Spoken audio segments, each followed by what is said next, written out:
Police स्टेशनला आल्यानंतर तिनं कंप्लेंट दिल्यानंतर आम्ही इमिजिएट सीसीटीव्ही फुटेज काढलेले आहेत तिथले. त्या सीसीटीव्ही फुटेजमध्ये आरोपी आम्हाला निष्पन्न झालेला आहे. सदर आरोपी हा ग्रामीणच्या हद्दीतला शिरूर गावचा आहे. याच्यावरती पूर्वी 392 सारखे शिरूर शिक्रापूरला गुन्हे दाखल आहेत आणि आरोपीची हे झालेलं आहे, निष्पन्न झालेलं आहे. ह्याच्यातला ह्या आरोपीला शोधायला कालपासून जवळपास आमच्या 8 टीम काम करत आहेत. क्राईमच्या टीम आहेत, झोनच्या टीम आहेत आणि जवळपासच्या भागामध्ये सगळीकडे त्याचा शोध घेतला जात आहे. डॉग स्क्वॉड पण रात्री नेलेला होता. तिथल्या शेतांमध्ये वगैरे कुठं लपून बसला असेल तर त्या दृष्टीने आमचा सर्च सगळा कालपासूनच चालू आहे. या नाही, पोलिसांचं ऍक्च्युली पेट्रोलिंग चालू असतं, पण प्रत्येक बसला जाऊन पोलीस चेक करू शकत नाही बसमध्ये काय होतंय. ही बस आतमध्ये होती त्यामुळे सिक्युरिटीचा प्रश्न तिथल्याही येतो. डेपोमध्ये तिथले सिक्युरिटीचं काय आहे त्याच्याबद्दल.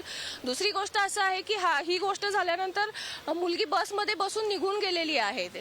तर तिनं थोडा जर आरडाओरडा तिथं केला असता तर इमिजिएट लोकांनी बऱ्यापैकी मदत केली असती. सीसीटीव्ही फुटेजमध्ये आपल्याला दिसतंय तो आरोपी खाली उतरतोय, त्याच्या 2 मिनिटात मुलगी लगेच खाली उतरतीये, पण असा कुठला प्रकार तिथं झालेला आढळून आलेला नाहीये.